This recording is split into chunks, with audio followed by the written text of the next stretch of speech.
Assalamualaikum warahmatullahi wabarakatuh. Selamat Waalaikumsalam. siang bagi kita semua.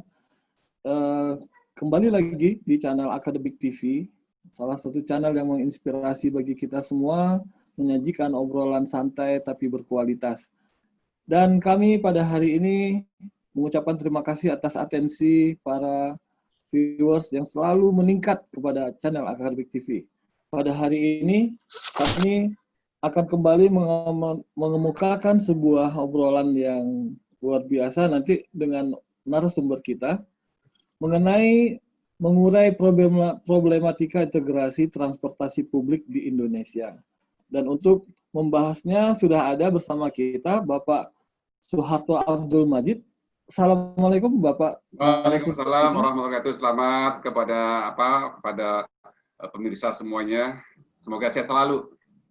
Ya, terima kasih atas doanya. Mudah-mudahan Pak Soeharto juga seluruh keluarga sehat, Pak ya. Insya Allah, insya Allah. Amin, amin ya. Ya, sedikit kami perkenalkan kepada pemirsa semua. Beliau adalah dosen dari atau akademisi di Trisakti. Kemudian beliau juga merupakan aktivis dan pemerhati persoalan transportasi di Indonesia dan juga sekarang di masyarakat transportasi Indonesia itu ketua, Pak ya? Ya, saya di Masyarakat Transportasi Indonesia saat ini posisi sebagai Ketua Satu yang membidangi masalah advokasi, Oh, kemudian membidangi advokasi. masalah edukasi, pemberdayaan, kemudian membidangi masalah hukum regulasi transportasi. Dulu saya sebelumnya Wakil Sekjen, dan saya 2 periode sebagai koordinator atau Ketua Forum Transportasi Udara. Saya aktif di MTI sejak tahun 2005. Ya. Ya, terima kasih atas perkenalannya Pak Soeharto Abdul Majid. Ya, ya. Dan setelah kita dengar tadi, ya sangat menarik karena memang hari ini kita akan coba mengurai berbagai problematika yang terkait dengan integrasi dari sistem transportasi publik di Indonesia. Kita tahu bahwasannya memang transportasi merupakan persoalan yang memang tidak bisa dihindari lagi. Setiap masyarakat akan menghadapi masalah transportasi di lingkungan mulai dari lingkungan terkecil sampai kemudian lingkungan yang besar. Dan bagaimanapun juga kita tidak bisa menghindari persoalan yang menyangkut transportasi. Dalam hal ini nanti kita mungkin akan mencoba, Pak Soeharto akan mencoba melihat dari awal. Kami mohon Bapak menjelaskan bagaimana sebenarnya kebijakan umum sebenarnya yang tengah berlangsung untuk menyelesaikan problematika integrasi dari transportasi publik. Mungkin kita awali dari sana mungkin Pak. Silakan Pak. Oke, baik. Assalamualaikum warahmatullahi wabarakatuh. Waalaikumsalam. Salam sejahtera untuk kita semua. Semoga kita selalu dalam perlindungan dari Allah, Tuhan Yang Maha Kuasa, ya.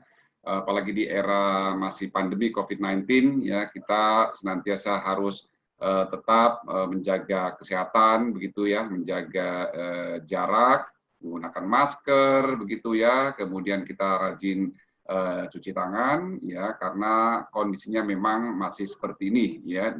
Kalau bukan kita, siapa lagi, begitu ya. Ya. Baik, saya panggil mungkin teman-teman sekalian ya, jadi supaya kita lebih bersahabat. Jadi saya tidak seorang ahli yang yang paling ahli di bidang transportasi maupun logistik, tetapi kita sama-sama sharing ya. Sebab sekarang eranya adalah era sharing knowledge ya. Dengan sharing knowledge kita bisa saling mengisi, saling mendukung, saling memperkuat sehingga kita sama-sama menjadi warga yang cerdas ya. Warga yang cerdas itu sangat diperlukan di era sekarang ini dan era ke depan ya. Kita tidak boleh hanya pintar sendiri sementara teman-teman yang lain ketinggalan, tidak boleh. Jadi kita harus sama-sama bergandeng tangan, sama-sama kita bergerak. Sama halnya dengan konteks transportasi. Jadi teman-teman sekalian, transportasi tadi sudah disampaikan oleh Mas Bambang ya, bahwa peranannya itu sangat amat penting ya, sangat strategik ya, sangat menjadi kebutuhan saat ini ya. Bicara transportasi sudah menjadi sesuatu yang memang dibutuhkan oleh masyarakat ya, baik tataran makro maupun mikro ya. Nah, yang kita bicarakan nanti kita lebih fokus ke transportasi publik, transportasi umum. Tentu transportasi banyak sekali transportasi yang untuk digunakan untuk kepentingan private begitu ya, untuk kepentingan masyarakat umum, untuk kepentingan negara, untuk kepentingan usaha macam-macam ya. Nanti kita akan mengerucut bicara soal bagaimana kita membangun, mengelola, mengembangkan transportasi publik yang terintegrasi antara satu moda transportasi dengan moda transportasi lainnya. Nah, ini menjadi tantangan kita dari dulu hingga sekarang ya.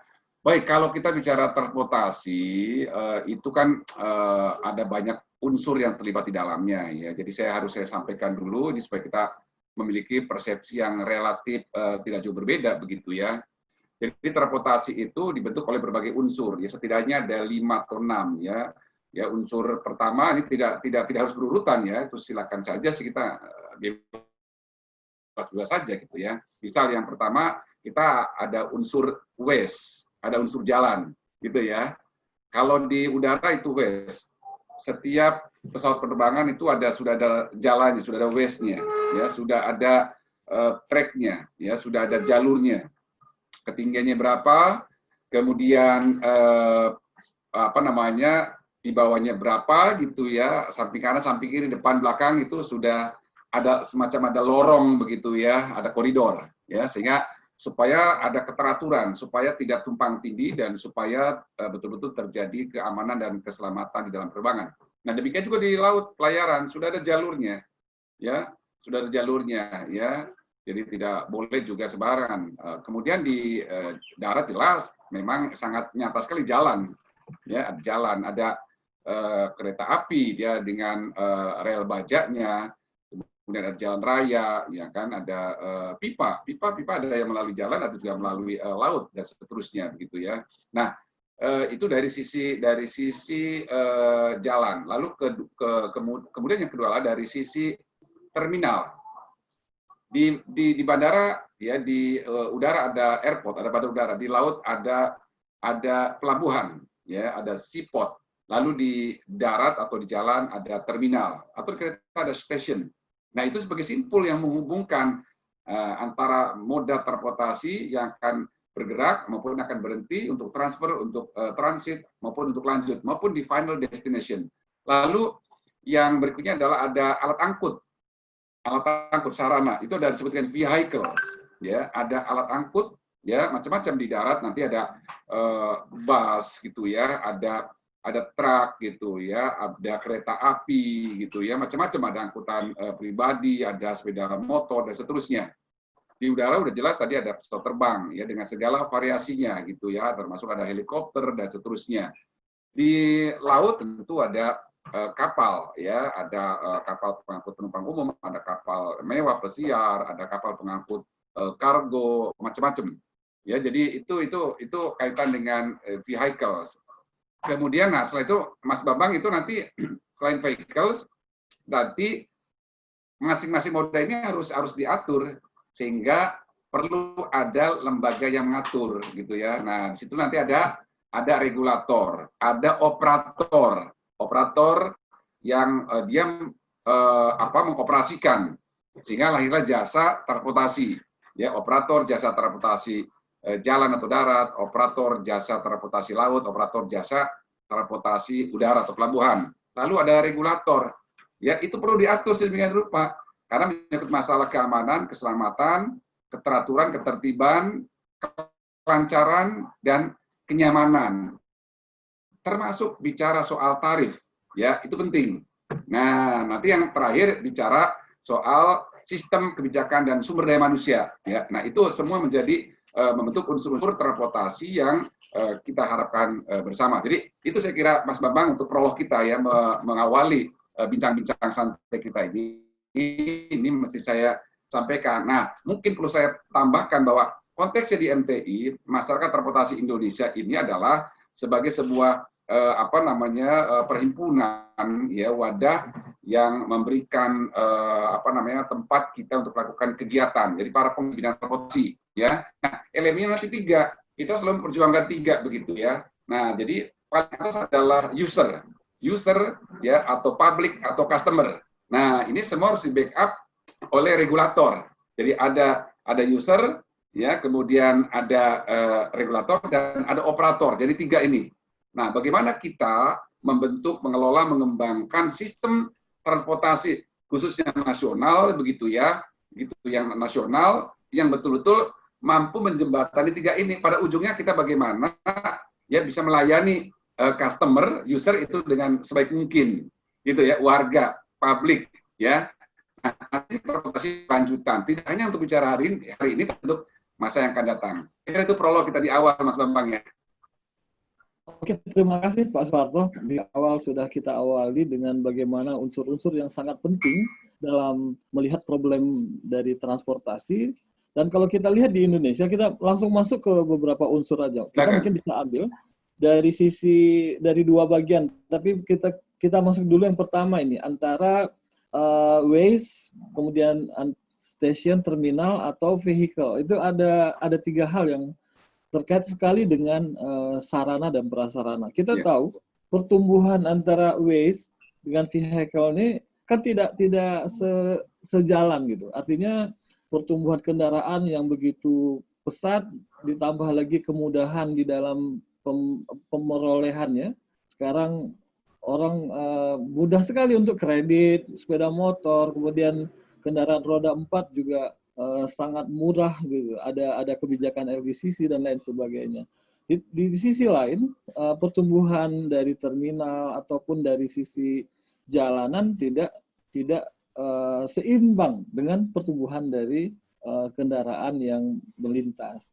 Nah, menurut Pak Soeharto, ini apa memang sesuatu yang memang tidak pernah dipertimbangkan ketika melakukan kebijakan? Misalnya tentang pembelian atau penjualan dari kendaraan bermotor, apakah tidak pernah dipertimbangkan? Atau sebaliknya, ada insentif atau ada biaya yang dibebankan untuk supaya para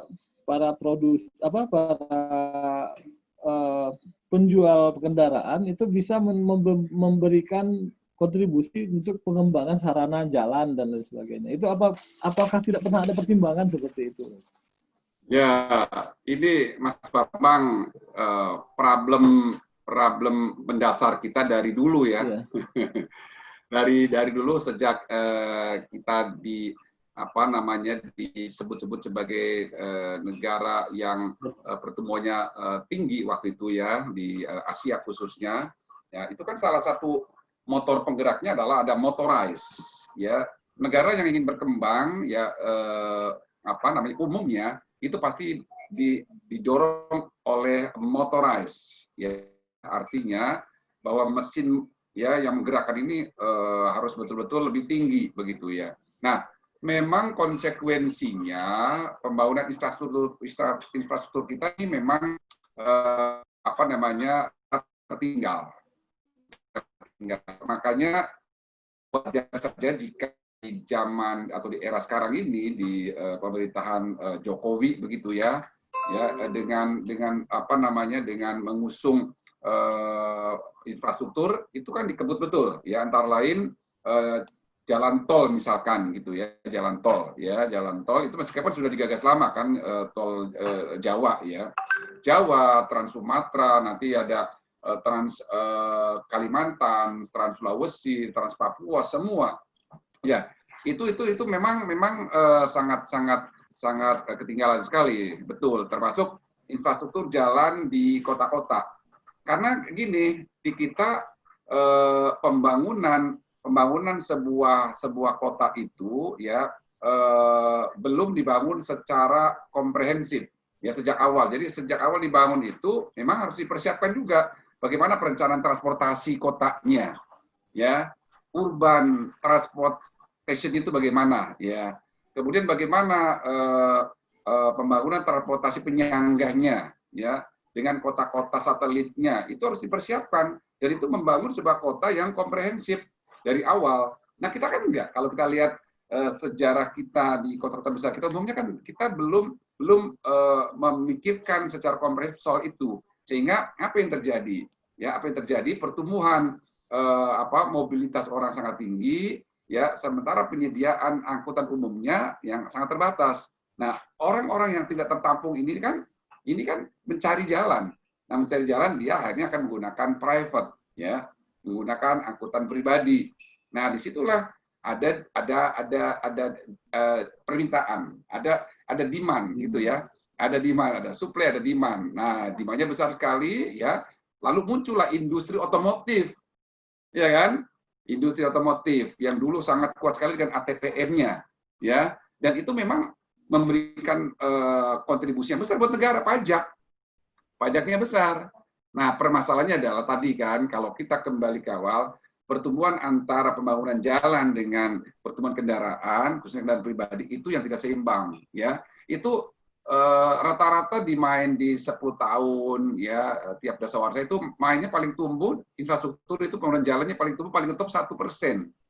1%, paling ketop 2%. Sementara pertumbuhan kendaraan itu di atas 10%. Jadi nggak pernah ngejar gitu ya. Nggak pernah ngejar. Sehingga sampai kapanpun ini akan menjadi problem. Akan menjadi problem. Dan itu sebenarnya sudah sering dibahas. Karena ada persoalan mendasar yang kita tidak pernah tuntas begitu ya. Jadi makanya oke, saya kira apa clue dari Mas Bambang saya kira tadi cukup menarik ya kan sebagai pemicu kita diskusi. Jadi itu persoalan mendasar. Artinya tidak ada pilihan lain ya Pak Soeharto ya. Kenapa? Artinya tradisi kita ini akan pasti memunculkan persoalan karena perbandingannya 1 atau 2% dengan 10%. Oh iya, betul.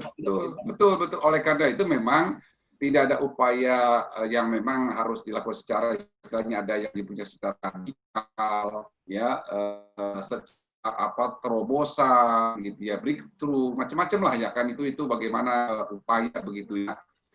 Ini juga kan kembali kepada konsistensi kita sebagai penyelenggara negara, ya. Kita konsisten enggak gitu ya. Jangan sampai nanti bukan sekarang konsisten dalam perjuangan ini, tapi juga jangan sampai nanti ada di pemerintahan selanjutnya tidak konsisten. Nah, ini jadi masalah lagi gitu. Kita kan 5 tahun kan, 5 tahun itu kan bisa jadi ada kebijakan yang baru lagi. Nah, ini juga yang kita juga tidak bisa memastikan 100% gitu, kecuali memang dari awal kita ada semacam satu keterikatan. Dulu misalkan kita ada Repelita, rencana pembangunan 5 tahun, di mana di situ nanti ada sampai jangka panjang pertama katakanlah 25 pertama. Nah, itu dengan platform yang sama mau dipecah-pecah 5 tahun misalkan gitu ya, pemerintahnya berganti, tapi platform 25 tahunnya tetap gitu loh, nggak berubah gitu ya. Jadi nah ini kan nanti banyak aspek ke politik. Makanya saya termasuk orang yang dari awal, meskipun saya bukan orang politik, tapi bukan berarti kita buta politik. Saya masuk bahwa kita orang transportasi harus masuk politik transportasi. Kenapa? Karena ini akan mewarnai kehidupan. Karena transportasi sudah menjadi tadi tataran mikro dan makro dan sudah menjadi kebutuhan warga masyarakat bangsa. Oleh karena itu harus kita intens kita perjuangkan melalui para pengambil keputusan, di mana antara lain di DPR, DPRD, DPRD 1, 2, DPR pusat, harus kita endorse, harus kita perjuangkan. Ini loh, kalau ini diabaikan, maka ini bisa terjadi kondisinya rawan seperti ini, rawan kemacetan, rawan polusi, dan itu produktivitas kita bisa terganggu, ya kan? Karena banyak masyarakat yang katakanlah misalkan waktunya habis di jalan, ya kan? Atau kesehatannya terganggu karena polusi. Nanti kita masuk ke persoalan polusi, persoalan dengan penggunaan BBM. Kita dulu pernah mencanangkan menggunakan gas, tapi bagaimana hasilnya? Nah, sekarang kita keburu menggunakan mobil listrik. Bagaimana? Orang di Cina, Pak, saya pernah pergi ke suatu kota di Cina, di Guilin, begitu ya, selama 2 minggu. Saya biasanya kalau keluar negeri ada penyesuaian, itu sekitar 2-3 hari saya pilek. Loh, saya di Cina enggak, Pak. Saya mohon maaf, saya tidak bermaksud membesar-besarkan negara Cina, enggak. Saya semuanya netral, ya. Maksud saya sih ingin menggambarkan, loh, kok saya tidak pilek, tidak flu. Rupanya bersih, Pak, tidak ada polusi. Kenapa tidak ada polusi? Karena kendaraan yang di sana, baik kendaraan umum maupun kendaraan pribadi, gitu ya, itu menggunakan listrik. Tidak ada menggunakan bahan bakar katakanlah solar, ya, Pertamax, Pertalite, gitu yang dari fosil, tidak ada. Semua yang menggunakan listrik, otomatis jadi udara bersih. Jadi Bapak menjadi lebih sehat. Itu kira-kira. Jadi kebijakannya itu tidak cuma terkait transportasi, tapi banyak aspek yang lingkungan. Banyak aspek, karena kalau nanti bicara ilmu transportasi, ini kan multi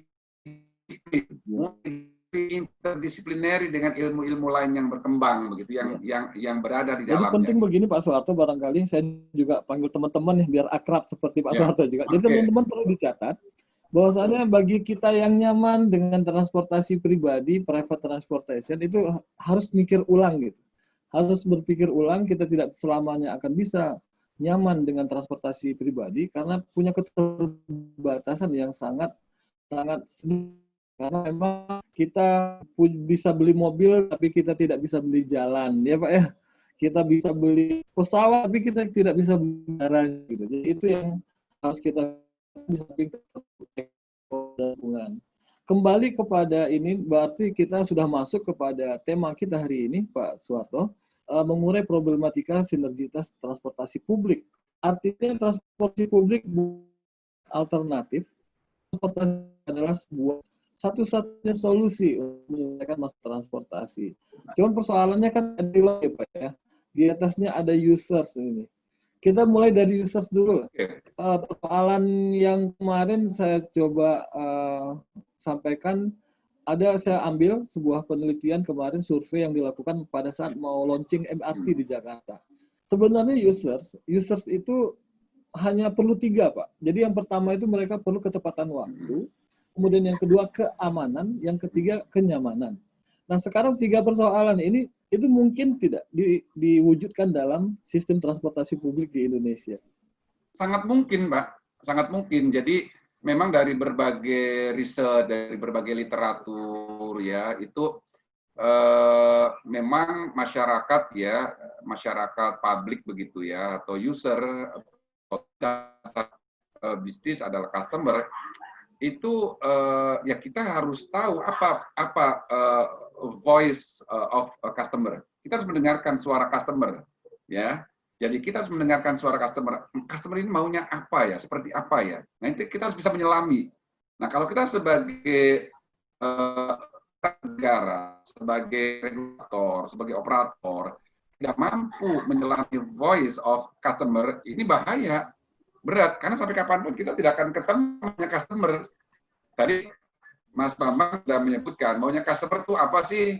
Ya, itu maunya aman, ya, aman, nyaman, aksesibilitasnya mudah, gitu ya. Jangan sampai saya untuk menjangkau katakanlah MRT itu sampai jalan sampai dengan 1000 meter, wah capek saya lelah. Ya, mungkin untuk anak muda yang lagi senang olahraga, nggak terburu-buru, seneng. Tapi untuk orang-orang yang 40-an, kali 50-an, itu jadi masalah gitu ya kan. Apalagi sudah lansia, ya kan. Nah, ini harus dipikirkan. Lalu keamanan.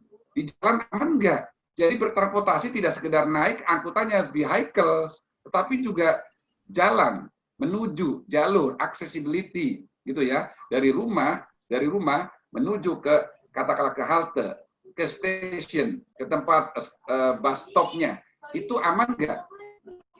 Ya aman nggak gitu loh, ya. Jadi dipastikan harus aman, gitu kan, aman, ya. Kemudian apa namanya, bahwa dipastikan juga bahwa jalannya nyaman, trotoarnya bagaimana, gitu kan ya. Makanya Jakarta kan lagi di revitalisasi trotoar besar-besar. Itu sebenarnya dalam rangka integrasi, Pak. Itu bagian daripada integrasi. Kelihatannya sepele. Itu bagian daripada integrasi, ya. Jadi itu harus perhatikan. Lalu terkena dari cuaca, ya. Menuju ke sana, ya kan. Saya selalu memikir, Pak. Saya begitu menuju ke sana, jaraknya misalkan baru sampai lebih daripada 300 meter. Saya udah mulai malas begitu ya. Karena saya juga akan bicara dengan waktu. Polusi. Saya tidak anti angkutan publik, tetapi saya juga mengukur dengan kesehatan saya. Kalau tiap hari saya nyedot polusi, Pak, tidak sehat. Nah, Bapak yang mulai sadar kesehatan, Bapak bisa menghitung berapa banyak itu ya radikal bebas masuk dalam tubuh kita, ya kita. Jangan Bapak ya.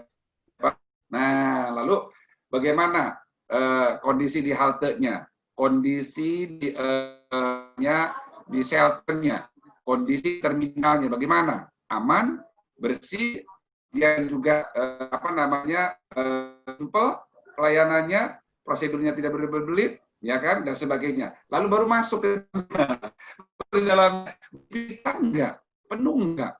Ya Pak ya, dulu bus BRT, bus transit kita, busway itu 2004 kan, saya teliti tahun 2006 Pak, saya teliti tahun 2006. Itu karena memang masih 1-2 koridor Pak, itu Pak kayak ikan dendeng orang masuk. Kapasitasnya masih berapa yang masuk? Lebih dari 100. Ya orang malas Pak. Itu orang yang naik itu kebanyakan ya anak-anak muda, yang mohon maaf, dia juga dari secara pekerjaan masih staff-staff Pak, dia juga penghasilan juga masih ini gitu ya, dan dia masih energik, ya kan? Nah, tapi bagi yang sudah usia-usia 35, usia 40, malas Pak untuk berdesakan, berdiri lama dan sebagainya. Headway-nya bagaimana? Nah, ini masalah-masalah ini memang ya harus menjadi perhatian kita bersama. Jadi memang setiap unsur itu punya persoalan tersendiri ya Pak. Iya, betul. Soal kenyamanan itu memang terlalu banyak persoalan, problematika, tapi intinya yang saya tangkap luar biasa Pak Soeharto, ada optimisme dan sangat mungkin itu diwujudkan di negara kita. Ya, ya. Memang negara harus menyadari atau memahami apa keinginan dari warga negaranya. Ya kalau tidak bisa menyajikan transportasi publik yang baik, berarti gagal menjadi solusi. Gitu. Nah, ini penting nih, saya catat nih.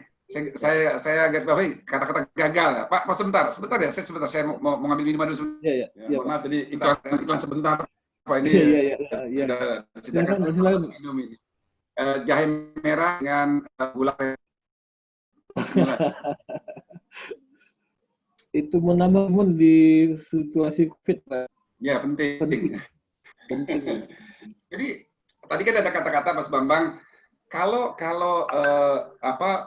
penyelenggara negara, ya siapapun itu, termasuk dari sisi operator, ya tidak mampu menyediakan layanan angkutan umum yang memenuhi apa IG-nya customer, ya want, needs, gitu ya, voice tidak bisa dengan baik, maka tapi kan ini menjadi satu sinyal kegagalan. Iya, saya kira ya, karena kita berangkat daripada kebutuhan, gitu ya, berangkat dari apa nih maunya customer, ya apa nih. Oleh karena itu tadi kalau ada sebuah kota baru, maka harus betul-betul diintegrasi, dibangun dulu Pak. Bagaimana nih perencanaan transportasinya, ya kan? Kira-kira nanti bakal ada perubahan-perubahan besar apa saja bakal dibangun. Sehingga itu munculkan TOD, transit, ya. Oriented development, ya nanti semua terintegrasi, ya makanya kalau kita ngambil contoh, salah satu contoh yang dianggap the best gitu untuk masalah layanan angkutan umum yang terintegrasi itu adalah Singapura Pak, dan itu nanti orientasinya pasti di angkutan jalan atau darat. Singapura Pak, ya jadi Singapura itu sudah dirancang sedemikian rupa, ya saya pelajari betul, saya beberapa kali dulu ke sana ya untuk mempelajari bagaimana sistem transportasi publik di Singapura. Oh, sangat efisien, Pak, sangat rapi sekali dan integrasi. Dan dulu yang namanya penggunaan tiketing ya berbasis komputer, berbasis satelit itu udah digunakan, Pak.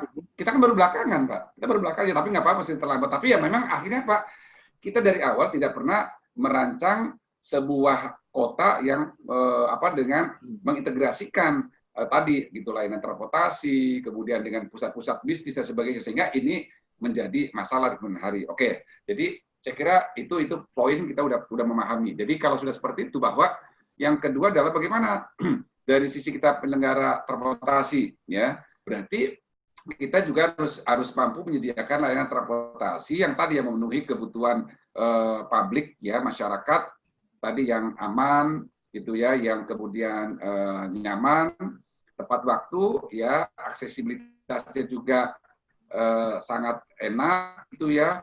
Kemudian jangan lupa juga yang humanis, ya yang humanis, gitu ya, yang memperhatikan ada lansia, ada ibu hamil dan sebagainya, ya tidak sekedar sekali tidak hanya sekedar di vehicles-nya, ya itu yang diperhatikan. Lalu harga yang terjangkau,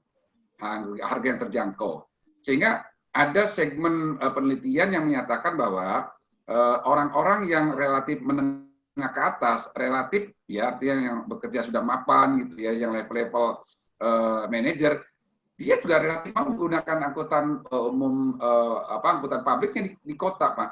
Asal, kata dia, asal satu dipastikan itu adalah nyaman, aman dan nyaman, ya, aman dan nyaman. Dan kalau bagi dia harga nggak ada masalah. Tapi ada segmen-segmen di mana harga tetap menjadi pertimbangan, Pak. Nah, kita menyadari mayoritas kita kan, katakanlah saya di Jakarta begitu, makanya harga 3.000 atau 3.500 itu di busway itu masih dipertahankan, Pak. Itu salah satu daya tarik bagi masyarakat. Karena waktu itu ada penelitian bahwa masyarakat kita itu gaji bulanannya sekitar 30% lebih itu habis untuk biaya transportasi. Gitu. Karena transportasi waktu itu tidak efisien. Mereka berganti angkot sampai 3-4 kali. Nah, itu menghabiskan energi di jalan, Pak. Energi di jalan, keselnya, macetnya, keringatnya, dan sebagainya. Sangat perbandingan ini, Pak, kalau perbandingan antara transportasi publik dengan private, misalnya di Jakarta lah, itu masih besar mana itu? Artinya kalau masih besar pribadi, mungkin orang akan berpikir ke publik. Tapi kalau nanti transportasi publiknya juga mahal, ngapain pakai transportasi publik? Misalnya? Betul, Pak. Betul. Jadi ada gini, Pak, ada perbandingan juga yang kira-kira simpel. Karena kalau itu berhubungan juga dengan masalah psikologi ya, Pak. Ya, masalah psikologi. Kalau kita hitung-hitung secara keuangan, misal naik angkutan publik itu katakanlah sebulan habis katakanlah 300.000 ya misalnya, ya. Nah, sepeda motor misalnya gitu. Apalagi sepeda motor, Pak. Ya itu menjadi terutama bagi mereka di bawah 40 ya, Pak ya. Bawah 40, kerja di bawah 40 itu menjadi sesuatu yang sangat menarik, Pak. Kenapa? Karena tadi perhitungannya dia cepat, Pak. Dia cepat, door to door kan, gitu. Bila perlu motor tuh masuk kamar dia ya kan, ya dari kamar tidur ya sampai ke ruang kerja dia bila perlu ya kan. Itu sangat fleksibel, sangat lincah motor ya. Jadi dari segi waktu menang Pak gitu ya, dari segi waktu menang. Nah mungkin juga dari segi biaya masih relatif menang juga gitu Pak ya, menang karena kan Pak Bapak dengan katakanlah harga motor katakanlah 25 juta atau 20 juta ya kan, dengan katakanlah dengan uang muka sekarang 1 juta atau 500.000 udah dapat angsuran sekian ya kan. Nah, dia berpikir praktis. Ya itu hitungannya murah, Pak. Hitungannya murah begitu ya kan. Nah, kemudian bisa produktif juga, nanti bisa menjadi Gojek, ya bisa mencari sampingan. Nah, tetapi kan apa yang silent gitu ya, yang bahaya tersembunyi apa? Faktor keselamatan, Pak. Faktor keselamatan ini ya, motor itu rawan, Pak. Kesenggol dikit jatuh, Pak. Kan nggak ada pelindungnya, Pak. Iya. Ya jatuh, ya kan motor rusak, dia sendiri bisa celaka kan, bisa mungkin luka, ya kan, bisa luka permanen, bisa bahkan meninggal gitu loh, Pak, atau cacat. Nah, jadi ini resikonya besar sebenarnya. Nah, ini harus kita edukasi, Pak. Nah, saya sebagai ketua satu yang membidangi juga masalah edukasi ini salah satu daripada tanggung jawab moral kami juga di MTI untuk mengedukasi masyarakat. Mengedukasi masyarakatnya begini loh, ya gini dan sebagainya. Itu harus kita edukasi, Pak. Makanya ada safety campaign, terutama di road safety ya, di keselamatan jalan. Kita ada itu antara lain seperti itu. Nah, makanya forum seperti ini saya kira mari kita hidupkan. Ini bagian daripada kita sama-sama peduli gitu ya dengan negara kita, bangsa kita, minimal melalui tadi mengingatkan Mas ini begini loh ya, bahaya seperti ini, harus hati-hati begini dan sebagainya. Nah, ini harus kita sampaikan. Jadi artinya gini, untuk jangka panjang Pak, sebenarnya penggunaan angkutan umum yang bagus gitu ya, yang tadi memenuhi kriteria itu menjadi sangat penting, Pak, menjadi sangat produktif, menjadi sangat murah gitu Pak jatuh. Dan yang penting lagi adalah aman dan selamat gitu, Pak. Iya. Jadi menarik di persoalan edukasi. Edukasi ini kan terkait dengan persoalan yang tidak bisa serta-merta harus jangka panjang. Ini soal disiplin saja lah, disiplin kita di dalam bertransportasi umum gitu. Transport umum kita kan dalam hal budaya kita tidak terlalu mementingkan keamanan yang seperti tadi disampaikannya. Yang dikemukakan itu selalu sisi ekonominya lebih murah, lebih mudah, kan itu ya. Jadi selama ini masyarakat kita sudah punya pola pikir yang tertanam seperti itu. Saya kalau mau ke kantor pakai sepeda motor itu lebih mudah. Saya nggak perlu nunggu, saya nggak perlu, apalagi sekarang harus pakai elektronik dan lain sebagainya, tiketingnya. Jadi, tantangan terbesarnya sebetulnya dalam hal edukasi ini ada nggak mungkin background pendidikan atau apa sebenarnya Pak yang paling berat dalam hal edukasi ini? Saya kira betul. Jadi pengalaman saya memang terutama di aspek budaya ya, kalau kita percaya di situ nanti ada unsur perilaku ya, perilaku. Nah kemudian juga kaitan dengan masalah mentality, lalu juga pendidikan. Apakah pendidikan, saya kira ini perlu ada penelitian yang perlu dilakukan secara lebih mendalam lagi. Ya, beberapa penelitian yang sifatnya kecil-kecil ada, saya kira ada itu ya. Nah itu menjadi tantangan kita Mas Bambang, tantangan kita semua saya kira ya. Jadi pada masyarakat yang memang masih seperti itu, memang ini tidak mudah gitu ya, tidak mudah. Tetapi kan namanya juga edukasi ya, pendidikan itu kan kita analogi makan cabai, sekali makan langsung terasa pedas kan? Iya. Pendidikan kan Mas Bapak sama-sama paham lah, kan tidak harus kita makan hari pedas kan? Yes, artinya kan butuh waktu. Nah, ketika butuh waktu berapa lama nih? Kita punya semacam target-target lah, target tahun pertama atau tahun kedua, ketiga dan seterusnya, sehingga ada milestone. Ada satu target-target yang ingin kita capai dalam setiap periodenya. Ada milestone, ada apa namanya, ada roadmap, ada peta jalan, dan itu harus dikawal, dan itu tidak boleh berhenti gitu loh. Harus ada upaya, harus ada energi terus-menerus harus kita. Nah ini kan kita capek nggak nih? Ya gitu ya, capek nggak? Nah ini mentality kita. Nah tapi ya, saya yakin Pak. Jadi kalau itu dilakukan dengan konsisten, dengan penuh kesungguhan, kita penuh dengan kepedulian, kasih sayang lah. Lalu juga secara sistem pemerintah sudah mulai nih. Sistem juga kan bisa membentuk seseorang. Contohnya kita yang relatif malas Pak, begitu masuk ke negara Singapura, kita jadi ikut disiplin Pak gitu loh ya. Gitu ya. Nggak perlu latihan ya. Ya istilahnya gitu ya. Apalagi kalau memang dia udah biasa disiplin. Kalau dia hidupnya biasa disiplin, dia juga akan lebih menghormati lagi, akan lebih cepat beradaptasinya dibandingkan orang yang susah untuk disiplin, butuh waktu disiplinnya kan lama. Meskipun dia juga bisa karena, wah, gile juga ya di sini kalau mohon maaf kalau meludah aja kita kena dendam. Misalnya 1 juta ngeludah aja Pak 1 juta. Gitu. Dan itu pasti Bapak ketahuan. Bapak pasti ketahuan karena CCTV di mana-mana Pak. Iya, Bapak sih santai-santai aja ngeludah. Atau Bapak besoknya didatengin. Karena Bapak tahu, Bapak tinggalnya di mana, ya kan, nomor teleponnya berapa, NPWP-nya berapa, di jalan mana. Bapak udah ada tuh, ada surat tilang sekian kali Bapak nggak datang, Bapak akan jemput paksa. Nah, itu mulai dari aspek hukumnya juga jalan. Tapi aspek hukum yang diawali dengan mendidik, Pak. Gitu, mendidik. Jadi sistem, percaya Pak, percaya dengan sistem yang kita bangun, dengan sambil dibandingkan dengan budaya juga kita sentuh, kita bangun, ya unsur agama jangan lupa. Makanya tadi saya katakan, transportasi itu multidisiplin, Pak. Nanti masuk Pak, ilmu psikologi. Tadi perilaku, bagaimana perilaku pengguna jalan, bagaimana perilaku penumpang, perilaku customer. Nah, agama wajib Pak, apalagi kita sebagai orang beriman masuk Pak. Kita sebagai pegangan moral kita yang paling utama, jangan Pak, gitu kayak keyakinan. Nah, mulai masuk Pak di situ. Nah, hukum masuk. Nah, sehingga ini semua beriringan Pak, jangan dibenturkan. Iya. Nah, kita salah kalau menurut saya, kita harus keras dengan hukum lah.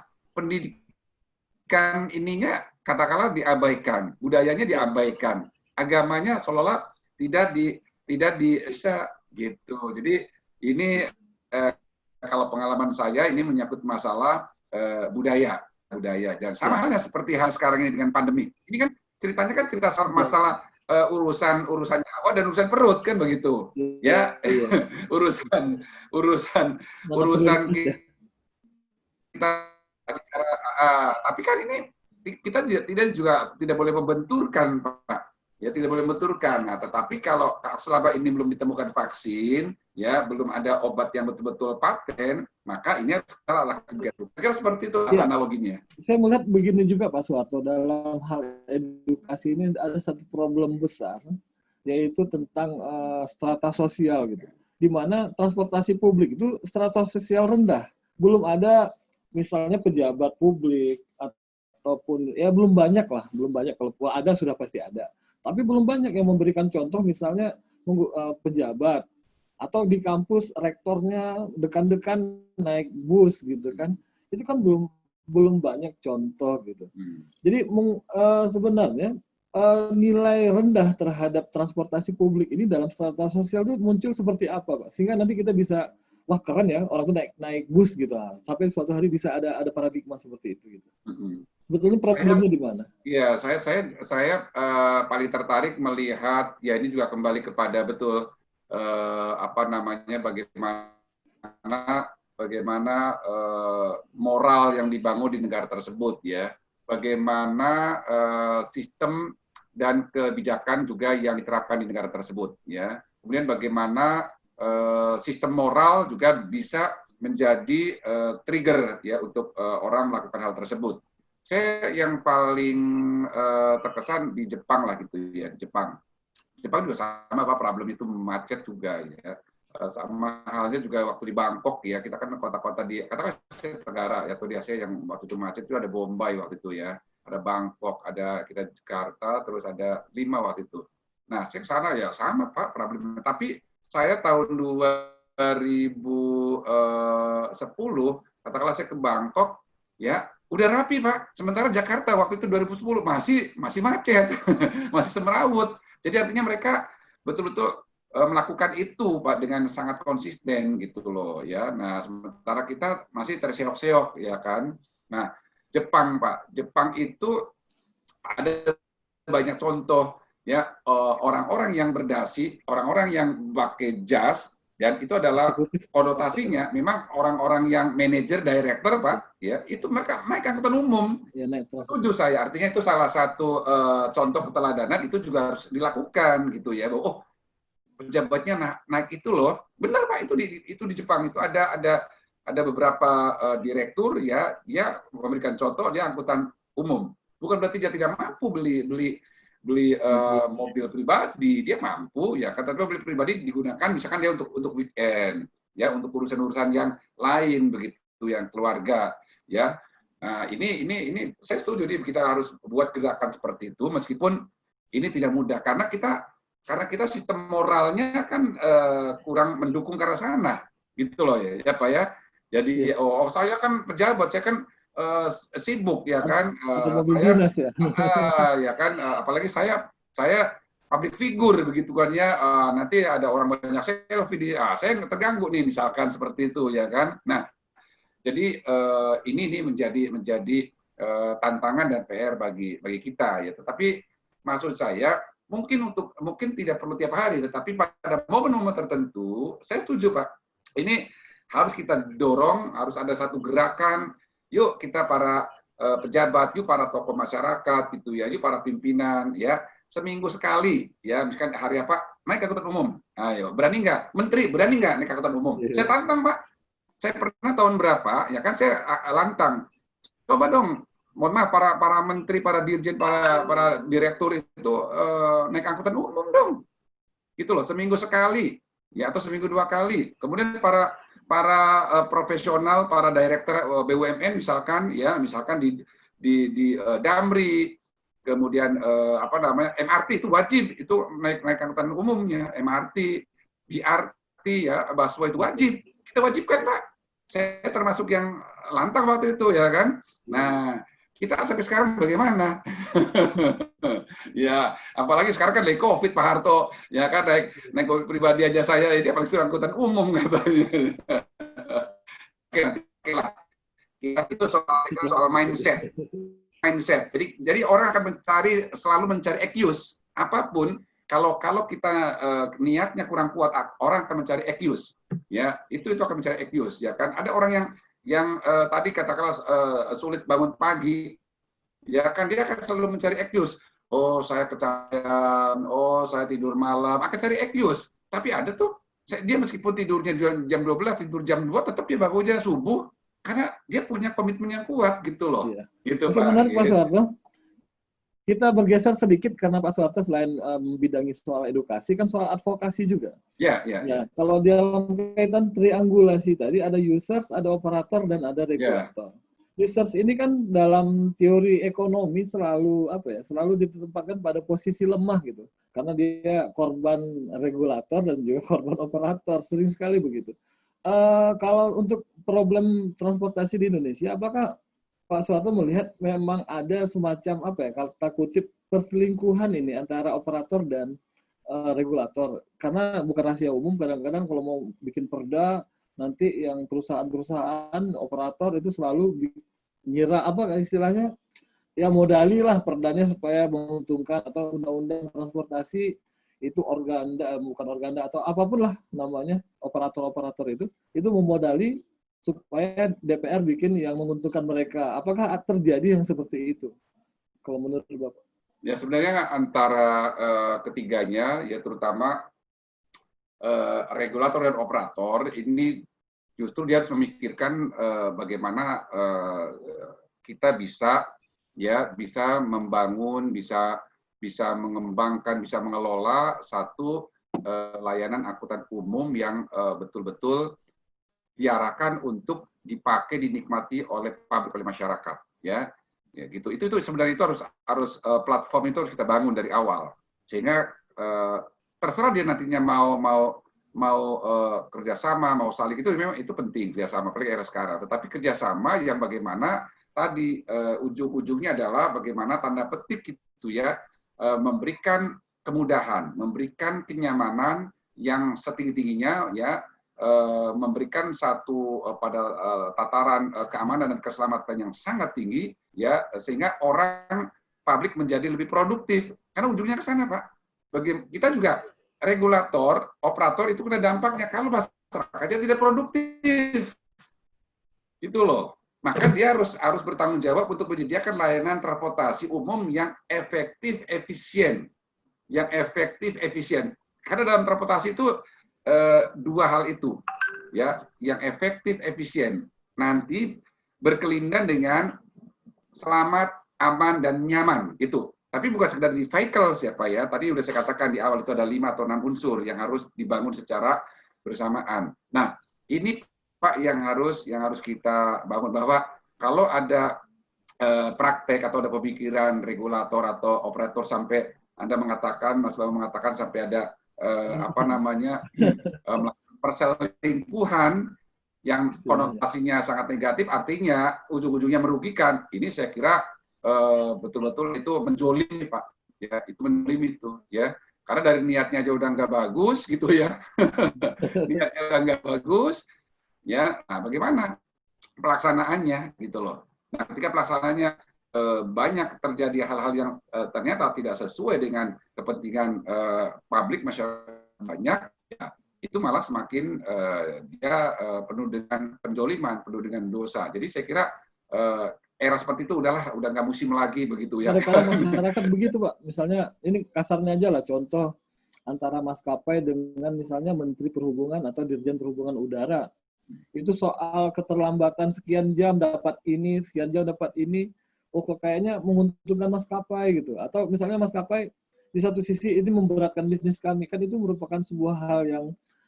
problem juga di dalam transportasi kita gitu. Ya, makanya dari tiga segitiga tadi memang ini yang bagaimana kita bisa memposisikan tiga-tiganya itu saling elegan ya. Kemudian toh regulator, toh operator juga pada momen-momen tertentu dia juga akan berfungsi sebagai customer kan begitu. Dia bagaimana ketika memposisikan sebagai user, sebagai customer, sebagai publik. Nah, oleh karena itu maka advokasinya harus terus kita lakukan. Misalkan di LKI, Yayasan Lembaga Konsumen Indonesia, kan di sana ada DEX atau ada departemen tentang transportasi. Itu juga termasuk paling banyak itu keluarnya, baik itu di jalan atau di darat, di laut maupun di udara, ya. Kemudian kita juga ada Badan Perlindungan Konsumen Nasional. Saya beberapa kali diundang, diajak diskusi, ya kan. Ini juga sedang kita perkuat, Pak. Sedang kita perkuat, ya. Jadi, nah, maksud saya lembaga-lembaga badan-badan seperti ini, itu mari harus kita dorong, Pak. Masyarakat juga harus aware, kemudian juga pemerintah juga harus mendorong, gitu kan. Harus kita hidupkan, karena siapa lagi yang melindungi konsumen kalau katakanlah badan perlindungan konsumennya katakanlah mandul, ya kan? Nggak ada suara, Pak. Betul, Bapak mengatakan, sehingga ya itu kan, Pak, hanya di literatur aja itu, dalam prakteknya itu kan konsumen belum jadi raja. Nah, itu betul, Pak. Artinya bukannya kita raja seenaknya, ya, dalam pengertian kita ingin memposisikan ya bahwa publik lah gitulah yang harus kita utamakan. Karena kalau kita masuk ke dalam konstitusi kita, ya kan, Pak, ini kan kita demi masyarakat, demi warga negara, ya, Pak, ya, ya, untuk mencerdaskan kehidupan bangsa, ya kan, melindungi, ya kan, segenap tumpah darah. Nah, itu kan ke sana, Pak, gitu loh. Jadi kalau masih ada, ya kan, dari katakanlah dari operator maupun dari regulator masih belum berpihak kepada publik, ya, dalam rangka untuk bagaimana mereka supaya lebih hidupnya lebih baik, lebih nyaman, lebih produktif, saya kira ini mereka sudah sangat ketinggalan begitu. Jadi cara-cara berpikir seperti ini, mohon maaf, itu harus kita buang jauh-jauh. Jadi dari cerita, makanya kita perjuangkan terus, Pak. Ya. Pak, dulu yang namanya delay itu betul-betul kejadian, Pak. Namanya delay itu ya, mohon maaf, penumpang itu masih kelasnya kelas-kelas bawah, Pak. Jadi, nah, makanya muncul ada PM awal-awal itu PM 11 kalau nggak salah, ya. Nah, di situ dihargai, Pak, bahwa kalau Anda terlambat itu, maka airline wajib, ya, wajib apa? Pertama, menginformasikan karena apa, harus jelas, ya, harus jelas, harus transparan, ya. Kemudian juga ada upaya melayani, misalkan ternyata ini bakal sekian jam, ya, kita mendapat makan siang, itu kan, mendapat makan siang.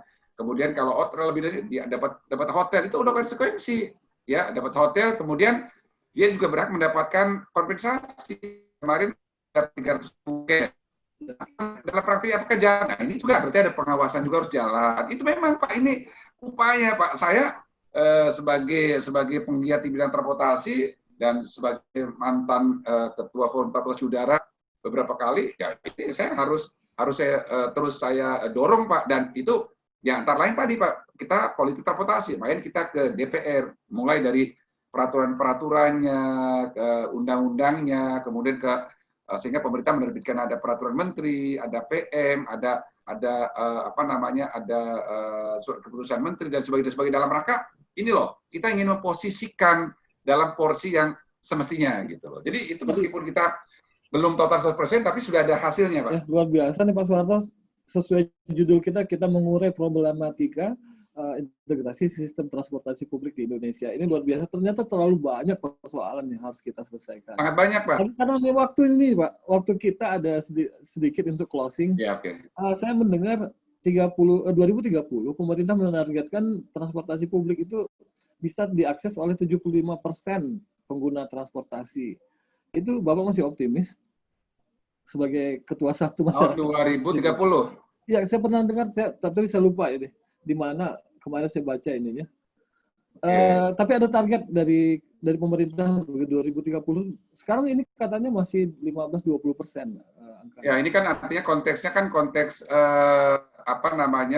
bisa diakses oleh seluruh masyarakat Indonesia kan begitu. Artinya kan ini lebih ke konektivitas. Konektivitas itu yang memang harus tersambung, ya. Kalau tahun 2030 dengan catatan kita konsisten, ya, saya optimis. Ini kan sekarang tahun 2020, 10 tahun kemudian, asal pembangunan infrastruktur transportasi gitu, ya, betul-betul dibangun secara konsisten. Karena kita nggak tahu periode pemerintahan 5 tahun berikutnya. Berarti kan masih menyisakan nanti ada 2 periode kan. Periode 5 tahun berarti 2025 katakanlah gitu, ya. Kemudian 2025-30. Nah, kita nggak tahu peta politiknya.